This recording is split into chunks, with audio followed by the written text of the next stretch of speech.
በዚህ በስድስተኛው ሀገር አቀፍ የሰላም ጉባኤ ላይ ስለ ሰላም ተነግሯል፣ ስለ ሰላም ተዘምሯል። ብዙ የሰላም ጥቅሶች ተጠቅሰዋል፣ መልእክትም ተላልፏል። እነዚህን የተላለፉ መልእክታት በመዝሙር የቀረቡትን መልእክታት በሙሉ ሁላችንም ተግባራዊ ልናደርግ ይገባል። የእምነታችንን አስተምህሮ ለማስተማር፣ ጎተራ ለማስገባት፣ ቆርሶ ለመጉረስ፣ ተኝቶ ለመነሳት፣ ወጥቶ ለመግባት ሰላም ያስፈልገናል።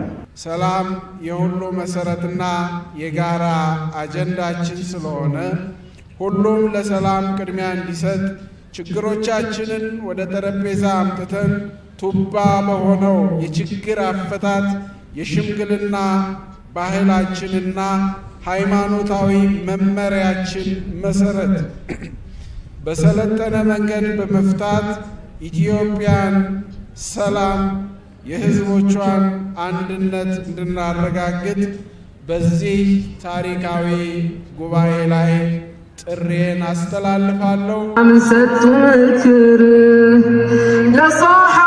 የተከበራችሁ ታዳሚያን፣ ሰላም በእስላም የሁሉ ነገር መሰረት ነው። የአላህ አንዱ ስሙ ሰላም ነው። የጀነትም የሰላም ሀገር ተብላ ትጠቀሳለች በቅዱስ ቁርአን። በተከበረው ቁርአን ሰላም ከ140 ጊዜ በላይ ተጠቅሰዋል። ይህ የሚያሳየው የሰላም አስፈላጊነትን ነው። ሰላም ከሌለ ሁሉም የለም፣ ሰላም ካለ ሁሉም ነገር አለ። የሰላም ባለቤት ሁላችንም ነን፣ በተለይም የሃይማኖት መሪዎችና ተከታዮች። ስለዚህ ሁላችንም ለሰላም ጋሻና ዘብ ሆነን ልንቆም ይገባል።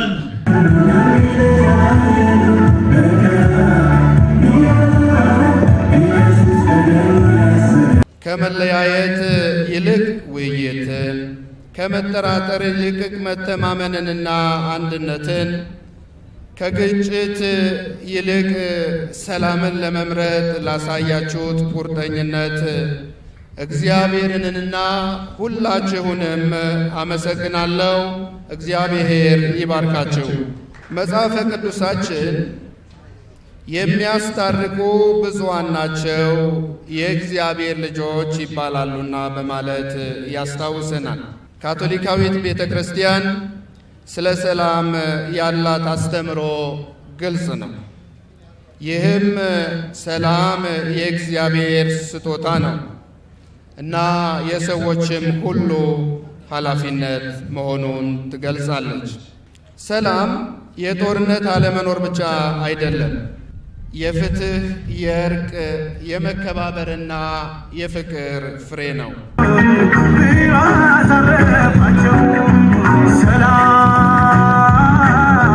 ስለ ሰላም ምንነት፣ ስለ ሰላም አስፈላጊነት፣ ጠቃሚነት ለእኛ ለኢትዮጵያውያን መነገር ያለብን ጉዳይ አይመስለኝም። ምክንያቱም ሰላም በሌለበት ጊዜ የከፈልነውን ውድ ዋጋ እናውቀዋለን።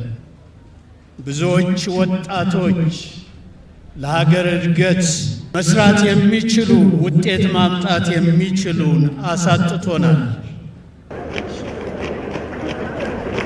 ሰላም ለግል ሕይወትም ሆነ ለማህበረሰብ እድገት እጅግ ወሳኝ መሰረት ነው። የሁሉም በረከቶች ምንጭ ነው። ለዚህ ከእግዚአብሔር የተሰጠንን ሰላም ልንጠብቅ ያስፈልጋል።